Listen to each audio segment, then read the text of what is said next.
¿Qué tal? Buenas tardes. Sean ustedes bienvenidos a la sesión del día de hoy en lo referente a esta asignatura Derecho Administrativo. Veíamos en el video explicativo ciertas condiciones de cómo el Estado mexicano tiene que hacer ciencia del derecho. Tiene que establecer esta parte de cómo relacionar el ejercicio de la función pública, pero también de la mano de sus instituciones. Y establecer estas condiciones de cómo opera el Estado nos va a permitir establecer para qué sirve el Estado y cuáles son sus estatutos. Y sobre todo, principalmente, hay que relacionar esta parte de que la administración pública tiene condiciones de estructura del poder, tiene condiciones de cómo nosotros vamos relacionando su actividad con la cuenta pública, por ejemplo, o con la operatividad de las instituciones para las que fue creado el Estado en una parte de mando o de coacción. Y sobre todo establecer que el Estado dentro de sus funciones va a marcar esta directriz de cómo vamos a establecer las personas como subordinados del Estado, esa actividad y para qué nos va a funcionar. Obviamente nosotros estamos relacionando este vocablo desde luego con sus elementos intrínsecos, que es la población, el gobierno y desde luego el territorio. Vamos a establecer que el Estado necesita una organización jurídica, necesita un poder de dominación sobre quiénes, sobre los subordinados, sobre los súbditos, que somos nosotros los ciudadanos.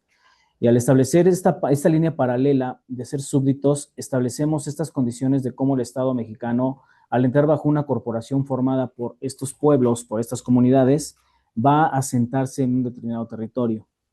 Es necesario entender y distinguir que entre el conjunto de normas jurídicas que regulan la actividad del Estado y nosotros los administrados, se va a ejercer una función administrativa.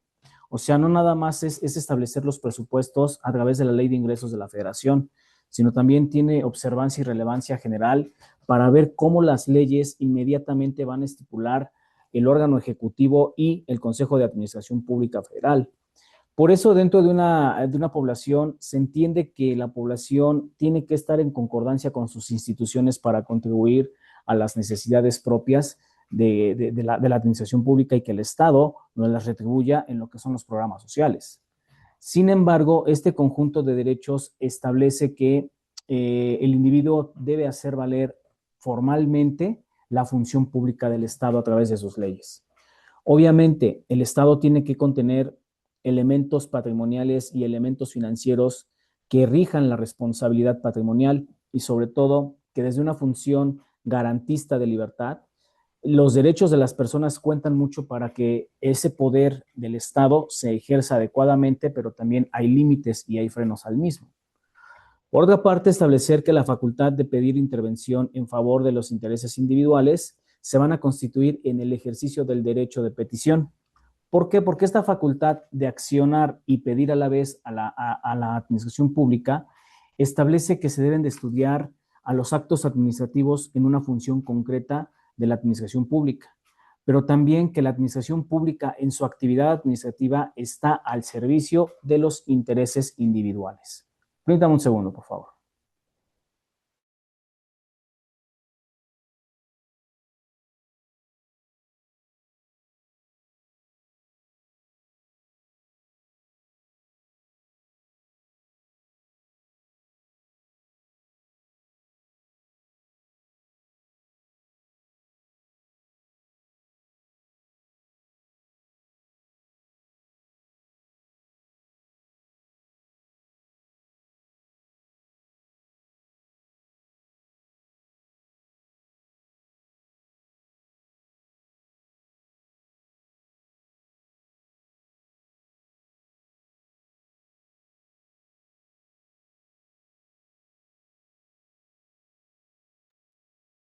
Bien, entonces, en esta parte de la competencia de los mecanismos de la administración pública, también los medios de defensa de los que tenemos los particulares en favor de las instituciones y tal vez en contra de las propias instituciones, establece desde la ciencia administrativa ese ámbito de competencia que pueden tener los recursos administrativos cuando el gobierno ya no está siendo tutelar de las garantías constitucionales y las garantías individuales, desde luego.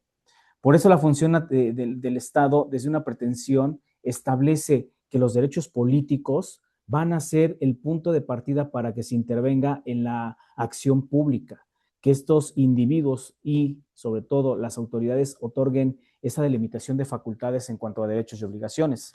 Pero también es vital entender que el objeto del derecho administrativo debe de estar vinculado con diferentes disciplinas jurídicas, pero que en el espacio vital que hace el territorio, el Estado debe ser, en igualdad de circunstancias con respecto de otras naciones, ese poder superior o igual al suyo, pero que a través de las normas expedidas por la propia ley orgánica de cualquier legislación o específicamente ley orgánica de la Administración Pública Federal, establezca su ámbito de aplicación dentro del territorio. Y desde luego, al referirse como esa porción de espacio, la norma jurídica atenderá a ese el efecto territorial y espacial de validez con los efectos de impenetrabilidad e indivisibilidad que veíamos en el video explicativo. Por eso, el principio de impenetrabilidad establece que ningún poder extraño puede tomar partido en los asuntos del Estado sin el consentimiento del mismo. Aún así, los tratados internacionales como ley modelo pudieran tener injerencia, pero necesitarán de esa condición del Estado para solicitar la ayuda necesaria.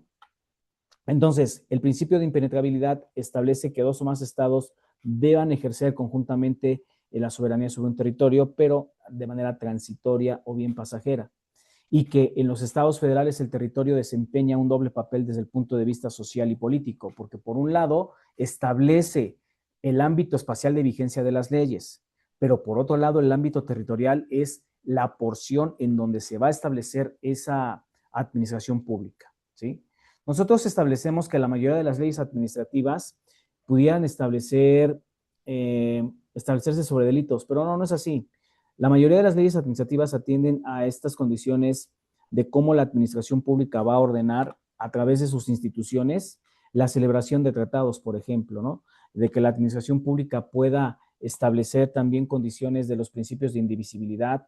¿Por qué? Porque en una concepción patrimonialista, el Estado es indivisible en cuanto a sus elementos que hacen la misma naturaleza para el que fue creado. Y que de acuerdo con la naturaleza jurídica de los estados, deben formar parte en la capacidad de crear normas de observancia pública, pero que los jueces, que los actos administrativos emitidos por jueces, por funcionarios públicos y sobre todo en esa función para que fue creado el objeto del derecho administrativo, tenga una aplicación de leyes en cuanto a los actos multipúblicos del ejercicio del gobierno federal, ¿sí? Entonces, vamos a entender que de acuerdo a esta función ejecutiva o administrativa, el derecho público administrativo tiene esas condiciones de cómo los administrados en un órgano primario y secundario van a establecer las características y sus diferencias. ¿Por qué? Porque cada disciplina es diferente. Si nosotros entendemos al Estado como una realidad en el ejercicio de la necesidad natural de ordenarnos a los ciudadanos, la organización política requiere que la autoridad dirija cada una de las situaciones y actuaciones en que se encuentran los integrantes de la federación y sobre todo ejercerá a partir de sus ramas los principios necesarios de imperatividad a las disposiciones del derecho público, es decir, el poder coercitivo. Porque en la relación basada de obediencia del súbdito hacia los ciudadanos en una línea paralela, en una línea de igualdad, pero de los individuos en cuanto al ejercicio del poder, puede hacerse valer a través de la restricción de derechos o de la restricción de la libertad personal cuando es materia de delitos, o en este caso, que el derecho supletorio o privado establece que los derechos y obligaciones son recíprocos tanto para los ciudadanos como para la autoridad federal, ¿sí? Aquí versa pues, el principio de la autonomía de voluntad. Ahora, en esta semántica jurídica hay que entender que el poder persuasivo que tiene el Estado es extender la convicción en cuanto a las ideas y las creencias de cada uno de nosotros los que integramos un sistema social y jurídico. Porque por un lado el poder lo va a ejercer el gobierno federal, pero por el otro la obediencia de los súbditos creará esos ejercicios de mejorar a través de ideas, opiniones y sobre todo cómo estas ideas y opiniones se deben aceptar como lo mejor. Por ejemplo, lo establecíamos, cuando los partidos establecen propuestas, se deben de analizar a través del ejercicio del voto electoral y sobre todo entender cómo el interés comunitario o de interés público debe de ser desarrollado en esa calificación del derecho público para que nosotros atendamos la actividad y el interés que más nos favorezca en la colectividad. Obviamente el derecho administrativo público necesita de una colectividad en conjunto, pero a su vez necesita de esos efectos de la personalidad del Estado. ¿Por qué? Porque la identidad de convocar y ser convocados a través de las ideas necesita esa fuerza pública y política para lo que fue creado el derecho administrativo. Establecer normas de poder retributivo que se basen en obedecer las retribuciones. Por ejemplo, una relación laboral, una relación fiscal, el cumplimiento de las propias obligaciones fiscales, que accedas a la justicia en materia penal, que tengas conflicto de intereses entre particulares y que los jueces en materia civil atiendan tus peticiones. Entonces, en este sentido, nosotros, al entender la doble personalidad del Estado, entendemos que el Estado va a regular las relaciones en un plano económico, en un plano geográfico, en un plano social, pero también que a través de los programas públicos establezca las principales relaciones en el ejercicio de la estabilidad económica del país. Atendiendo a esto, pues obviamente tenemos estas relaciones de supraordenación. ¿Por qué? Porque el carácter formal del Estado y del derecho administrativo a su vez, en esa dualidad de coordinación establecemos que todas las leyes deben ser naturalmente ordenadoras por quién, por los órganos legislativos en esa función legislativa para la que fue creado el derecho administrativo. Sin embargo, hay que establecer que las verdaderas distinciones entre derecho público y derecho privado prevalecen en la conformidad de dar un orden jurídico a través de qué? De las formas de gobierno, porque el conjunto de órganos que el Estado institucionalmente tiene a su servicio es conferirles a esta parte de la Administración Pública Federal el ejercicio del poder en atención a las funciones que representa el Estado. Por eso la función de cumplir esta parte de las características del derecho administrativo es hacer valer las atribuciones que cada uno de los ciudadanos tiene en encomienda y sobre todo que esas atribuciones vayan encaminadas o conminadas a lograr los fines de paz pública, de satisfacción de necesidades, de proveer programas administrativos, de proveer programas sociales. ¿Sí, jóvenes? Entonces, ese poder estatal que tiene fuerza en cuanto al derecho administrativo lo establecerá el Pacto Federal a través de los tres poderes de la Unión, que es su condición legislativa, su condición ejecutiva y su condición judicial. ¿Por qué? Porque la función legislativa entendemos que es esa creación, análisis y aprobación de leyes, que la función jurisdiccional atenderá a los conflictos en concreto y sobre todo debe discernir con apego al Estado de Derecho y en un plano de imparcialidad esos conflictos de interés, porque el contenido integral de una constitución parte de eso, ¿no? Que la justicia sea pronta, sea expedita y sea para todos. Que dentro de una función administrativa el Poder Ejecutivo ponga a trabajar esta condición de cómo los elementos contractuales que hacen al subordinado y al gobierno establezca cómo detentar la soberanía, ¿sí? Nosotros vamos a entender que México, al ser un país democrático, necesita depositar el poder en una sola figura llamada presidente de la República, pero que el presidente de la República no se manda solo. El presidente de la República no trabaja solo y mucho menos actúa solo. Necesita de las funciones administrativas para que mecánicamente establezcan esa condición de integrar cámaras, de que los jueces también se pronuncien sobre asuntos en concreto, de que el gobierno federal esté constituido por órganos autónomos al servicio de los ciudadanos y que en esta integración homologada los gobiernos se integren mediante la federación, ¿sí?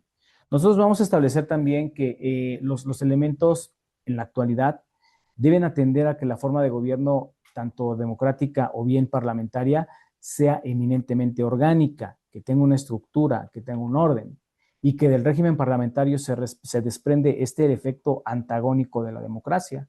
¿Por qué? Porque el gobierno, al quitarle el poder centralizado a su propio poder, establece que ya las monarquías se superen, establece que paulatinamente tiene que haber una fuerza creciente y modernizante para que se represente a través de la fuerza de cada uno de nosotros y que las leyes no nada más sean para unos cuantos, que las instituciones no se presten para que los funcionarios públicos se sigan sirviendo a costillas de nosotros los ciudadanos.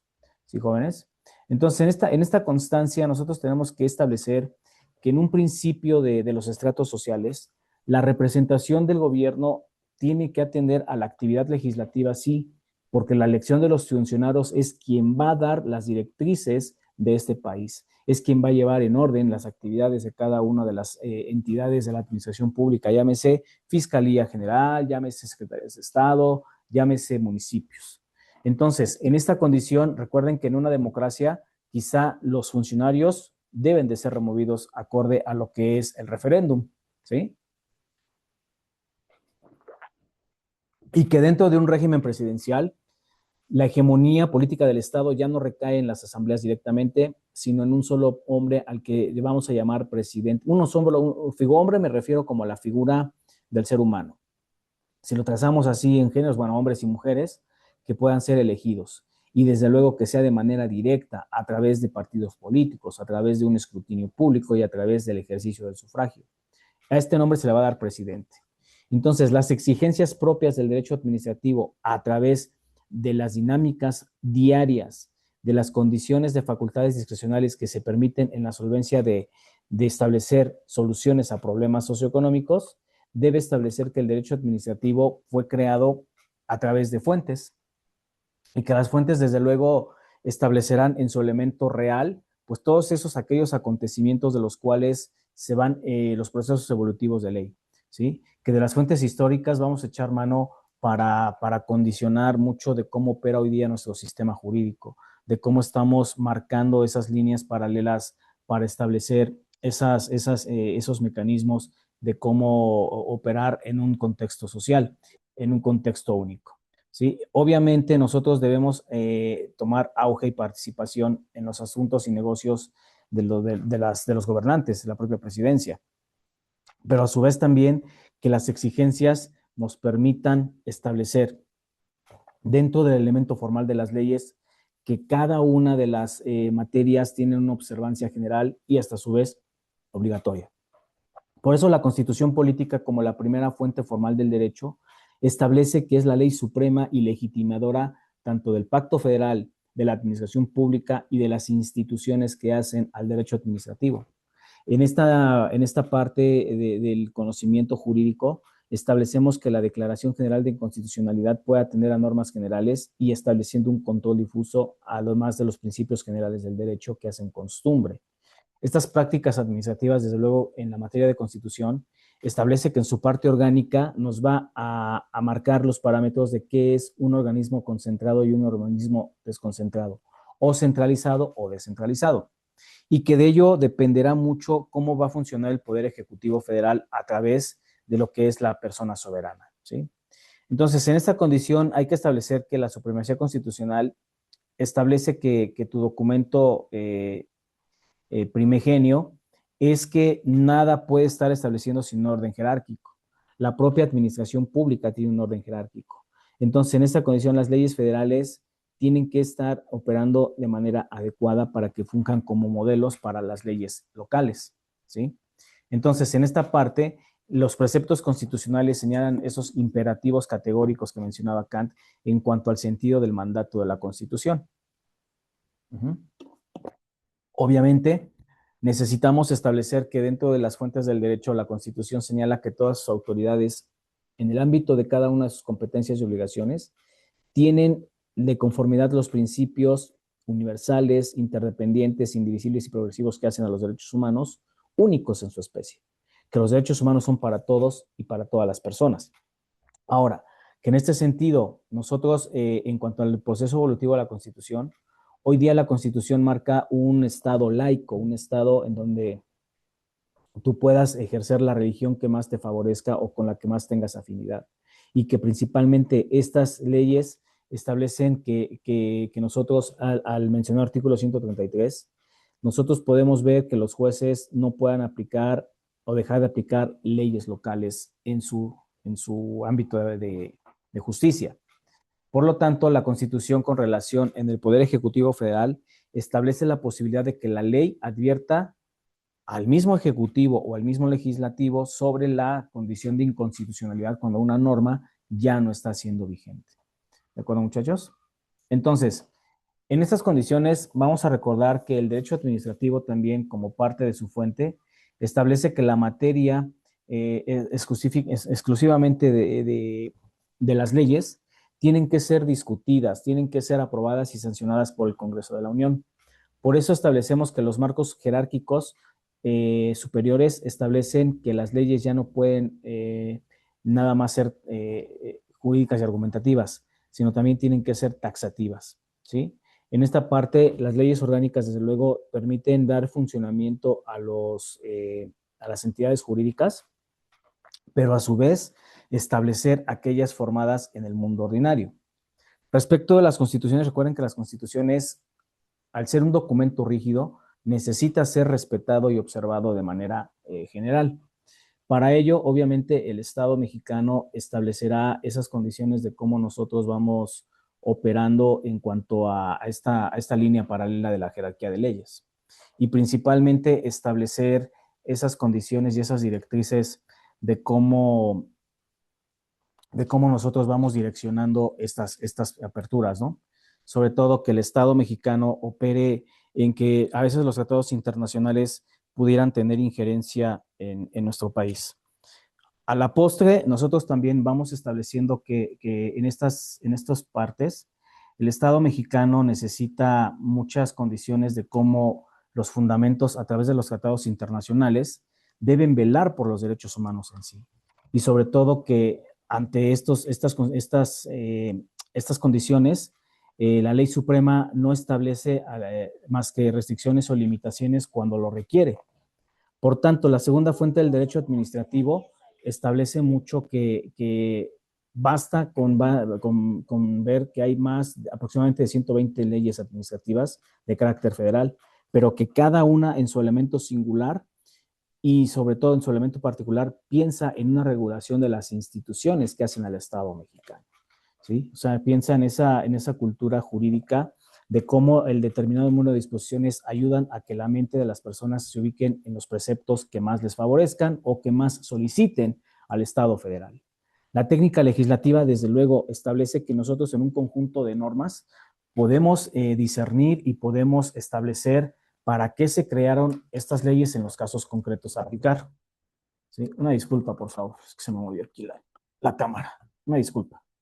Establecen que estas leyes finalmente van a marcar estas líneas de cómo el Estado mexicano necesita de las instituciones para los fines para los que fueron creados, ¿sí? Establecerán estas líneas de cómo nosotros vamos marcando las disposiciones concatenadas y relacionadas para que las instituciones tengan el objeto del derecho administrativo, servir a los ciudadanos, ¿sí?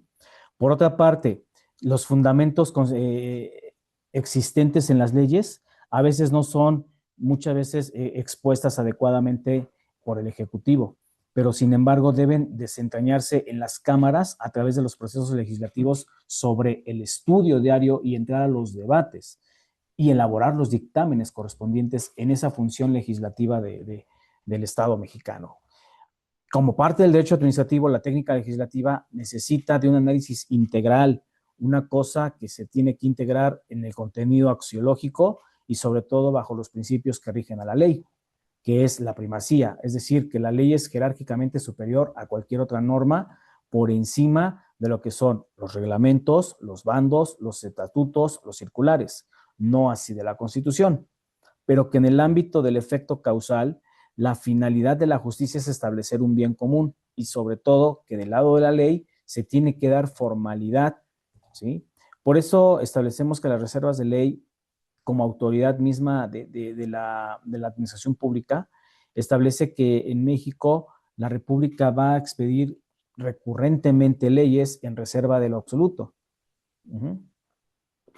¿Para qué? Para que la facultad legislativa tenga de dónde echar mano y establecer cómo sus 29 artículos de la parte dogmática de la Constitución estipulan cómo sesionar adecuadamente las garantías constitucionales y las garantías individuales en apego a derechos humanos. pero que los reglamentos, cuando se desprenden ya de las normas jurídicas o de las leyes, establecen que mediante decreto presidencial pueda ser una facultad de situaciones jurídicas abstractas o generales, pero que desde el elemento personal establecemos la aptitud y posibilidad legal de aplicar ese reglamento interno. Entonces, el reglamento, al ser un acto originario del Poder Ejecutivo, no nada más se está expidiendo la ley per se, sino que se ejecutan una serie de prácticas en cuanto a la legislación, en cuanto a esta aplicabilidad. Por tanto, ejecutar la ley es desarrollar a través de los reglamentos o de las circulares o de los bandos municipales que por cualquier exceso o extralimitación al respeto, la ley, recuerden que va a recurrir a la propia Constitución para marcar esas, ¿cómo les diré? Esas arbitrariedades o posibles agravios a la materia de derechos humanos. ¿Sí, muchachos?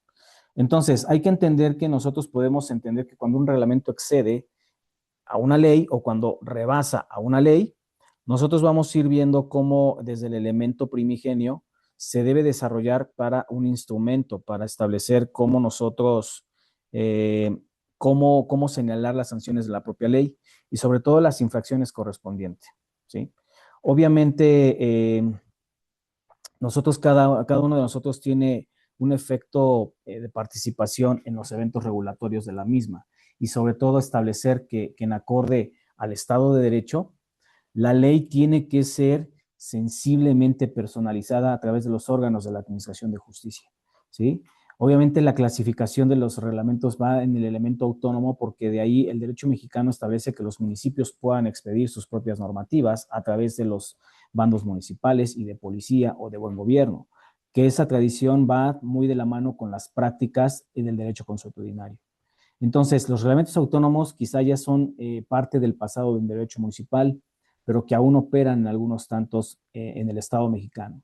Los verdaderos reglamentos autónomos parten de una integración total y van a dotar a la doctrina jurídica como delegados o delegaciones independientes en el efecto constitucional para entender cómo trabajar a través de la expedición y sobre todo de cómo la reglamentación hasta cierto punto tiene elementos parciales y qué facultades debe otorgar a cada uno de sus elementos. ¿Sí, muchachos? Entonces, hay que entender en esta parte que también los criterios de aplicabilidad de las normas jurídicas atienden a las disposiciones generales administrativas. ¿Por qué? Porque es importante conocer los reglamentos en materia administrativa porque estos van a dar voz y voto, pero sobre todo van a dar certeza jurídica al derecho administrativo. Es importante diferenciarlos de los reglamentos ordinarios, porque en todas las materias existen disposiciones de generalmente administrativo, pero sus órganos secundarios establecen que la administración pública va a ser un cúmulo de disposiciones vinculantes y sobre todo que la propia ley y el propio reglamento van a constituir los límites también a la libertad de los particulares o bien esta disposición del derecho de petición, pero que en acorde a la certeza jurídica, las diferencias entre el sentido formal y el material de los reglamentos establecen que los reglamentos van a ser expedidos, sí, por el Poder Ejecutivo, con disposiciones generales de observancia general y, sobre todo, eh, obligatorias. Que las auténticas disposiciones con base en los principios del derecho establezcan que el derecho administrativo está constituido por esos principios inmutables, con esa parte del derecho establecido en el 14 constitucional, que de la costumbre jurídica, desde luego, a falta de ley, puedes hacer la propia ley, y sobre todo que en esta libertad de actuación dotativa y no restrictiva, la ley es expresa, la ley tiene que ser a conveniencia, a oportunidad, pero principalmente regular la manera de actuar de la propia administración pública en referencia de los ciudadanos mexicanos. ¿Sí, jóvenes? Entonces, en este sentido, recordemos que la parte de fuente del derecho de la jurisprudencia es establecer esos mecanismos por los cuales se van a dar los criterios de los jueces y sobre todo que en la práctica van a establecer que la jurisprudencia es el reglamento en virtud del artículo 128 constitucional para establecer que los servidores públicos guarden o hagan guardar la Constitución. Ajá. Entonces, en ese orden de ideas, la Constitución, desde luego, con ciertas reformas, establece dentro de sus facultades discrecionales y de aplicabilidad cómo la administración pública necesita ser vista, cómo la administración pública necesita ser regulada, cómo el derecho público debe atender en este efecto actual a las necesidades de los ciudadanos, cómo las atribuciones y las funciones del Estado están señaladas a través del tiempo, del espacio, en una vertiente conmutativa, distributiva y social. ¿Por qué? Porque el Estado debe, en el grado de paternalismo o proteccionismo propio, debe establecer qué facultades tienen los servidores públicos, ya sea de carácter regulatorio o bien prohibitivo. Un ente regulatorio, pues ya lo entendimos, son los reglamentos que se desprenden del Poder Ejecutivo, pero también de las propias autoridades administrativas o bien de las leyes orgánicas. Que en el elemento prohibitivo, pues la facultad de la policía será hacer bailar esta parte del bien común. Entonces, en esta parte, nosotros necesitamos motivar el Estado de Derecho a través de la actividad de los individuos en el grupo social. Se necesita para reducir la desigualdad de condiciones sociales y de clases sociales así, esas funciones departamentales del Estado mexicano y sobre todo qué servicios públicos se deben incentivar a través de las políticas fiscal y económica. Recuerden que las bases del desarrollo nacional establecido deriva de parte de la propia actividad económica del Estado. ¿Para qué? Para hacer ganar a través de la pesca, la agricultura, la ganadería, lo que es el elemento agropecuario, esos subsidios que establece el derecho administrativo por los que también encontramos los efectos de ciencia y tecnología, porque el fomento al campo, el fomento a lo que es la crianza de animales, el fomento a lo que es la ganadería y pesca, establece que las empresas vengan a invertir al país en aras de mejorar la calidad de vida de cada uno de los mexicanos. Ahora, que respecto del criterio de prestación de servicios, obviamente el Estado y los particulares llevan a cabo servicios públicos de calidad, que los grados de participación pueden ser variables, pero que el ejercicio del servicio público establezca que atiendas mejor a tus ciudadanos, que atiendas mejor a tus súbditos. Hoy día vemos redes sociales y no está bien visto que el funcionario se confronte con el ciudadano, con el súbdito, porque finalmente él a través de sus impuestos pues paga gran parte de lo que ellos tienen como base salarial o como base de prestaciones. Entonces, dentro de las funciones del Estado es atribuir condiciones de la propia Constitución en las funciones, repito, legislativa, ejecutiva y judicial. Por lo tanto, cada una de las entidades que hacen estas tres fases establecen que la función administrativa del derecho mismo establece que lo legislativo normalmente realiza la función legislativa, creando una norma ley o, en su defecto, establecer la función jurisdiccional mediante sentencias, laudos o controversias. Que dentro de la función legislativa nosotros establezcamos que crear situaciones generales, abstractas y obligatorias, o sea, llamadas ley, norma y regla, estableceremos que el Congreso de la Unión es la entidad que va a dar función y regulación a estos en atención al artículo 73 y 73 al 76 constitucional.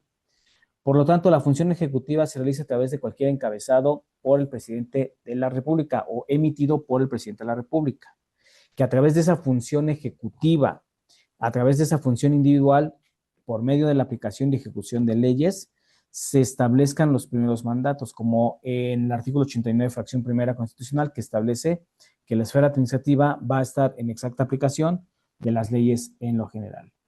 ¿Sí, jóvenes? Entonces, vamos a ir cerrando la sesión. En esta parte, las fuentes del derecho nos van a dar cada una de las directrices de cómo asociar la solvencia de problemas cotidianos en la administración pública y en los ciudadanos. ¿Sí? ¿Qué punto de vista que establece actualmente el derecho administrativo es servir a los ciudadanos mexicanos? Que los titulares de la administración pública, encabezados por el presidente, ejecuten la realización de leyes ad hoc para que por medio de los reglamentos se desarrollen adecuadamente las leyes y, desde luego, que las situaciones jurídicas concretas, abstractas e impersonales atiendan a los reglamentos y estatutos para servir a la opinión pública, para servir a los ciudadanos. ¿De acuerdo? Entonces, gran parte de todas estas condiciones establecen que el derecho administrativo, a través de los actos de gobierno, va a tomar decisiones importantísimas y preponderantemente relevantes. ¿Para qué? Para la función positiva y la posición jerárquica del Estado mexicano. ¿Sale? Que por otra parte, los órganos ejecutivos, los órganos legislativos y los órganos judiciales, siempre sus decisiones van a ir conducidos a la interpretación acorde a la Constitución política. ¿Sí? Que establezcamos que el Poder Legislativo puede realizar actos de gobierno a través de decretos o también del análisis de las normas jurídicas. Que pueda haber nombramientos sobre la hacienda pública, sobre las embajadas, sobre el propio Ejército y Fuerzas Armadas, sobre los organismos autónomos constitucionales. Por eso los actos de gobierno deben también establecer cómo la política externa, educativa, ambiental, cultural, no nada más lo debe hacer cualquier persona, sino que también el gobierno debe estar vigilando cómo se establecen esos principios de acción del derecho administrativo. ¿De acuerdo, jóvenes? Ahora bien, todo acto de gobierno no corresponde a un acto político, pero no todo acto político es un acto de gobierno. Es decir, que el acto de gobierno tiene que ser esa condición de la Administración Pública Federal. Y el acto político es establecer cómo el líder de un partido, por ejemplo, está captando a simpatizantes, afiliados. ¿Sale, muchachos? En síntesis, el derecho administrativo como ciencia debe desarrollar elementos de la filosofía del derecho, como todas las áreas del derecho mismo. ¿Sí? Tiene que relacionar este elemento taxativo, nomotécnico, ¿para qué? Para satisfacer necesidades básicas de los ciudadanos mexicanos, para establecer esas condiciones y esas directrices de cómo estamos relacionando al derecho administrativo con la función pública. ¿Sí?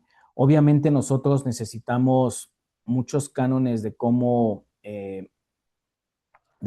establecer las líneas paralelas ¿a qué? A la función pública.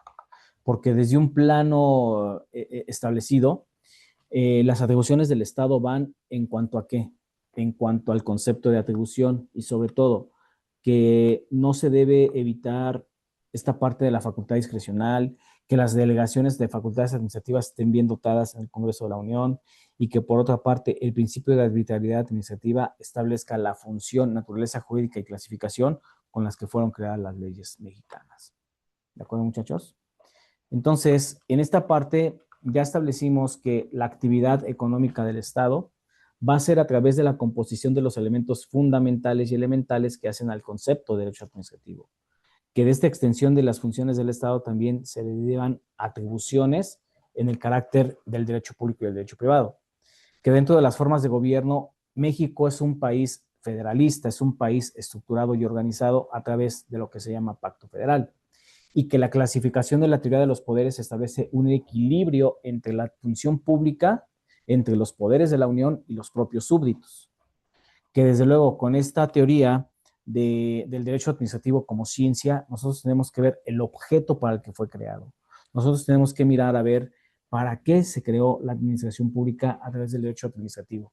Y que en estas ramas especializadas necesitamos dar posicionamiento a las fuentes para evitar la arbitrariedad administrativa.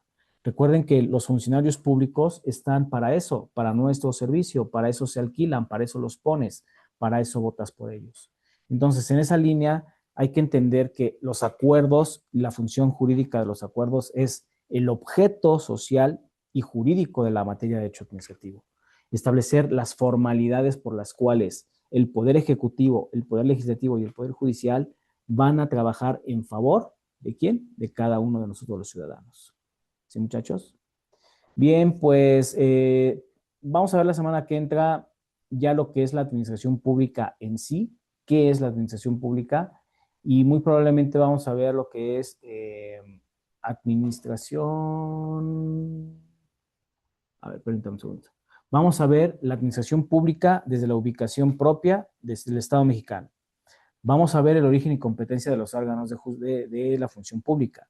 Vamos a ver a la organización administrativa en cuanto a lo que es la Ley Orgánica de la Administración Pública Federal y quizá un conceptito por ahí que me pidieron, que fue el de concentración y sobre todo ver cómo este concepto necesita establecer a las personalidades adecuadas del derecho administrativo. ¿Sale, muchachos? Entonces, no olvidemos que la organización administrativa torna elementos, sí, de la propia ley orgánica, pero hay que entender que es centralización y descentralización administrativa. Bien, pues nuevamente me despido de ustedes, pásenla bien, les deseo un excelente fin de semana y bueno, quedo a cualquier duda o comentario en el canal. Nos seguiremos viendo en las próximas sesiones. Hasta pronto.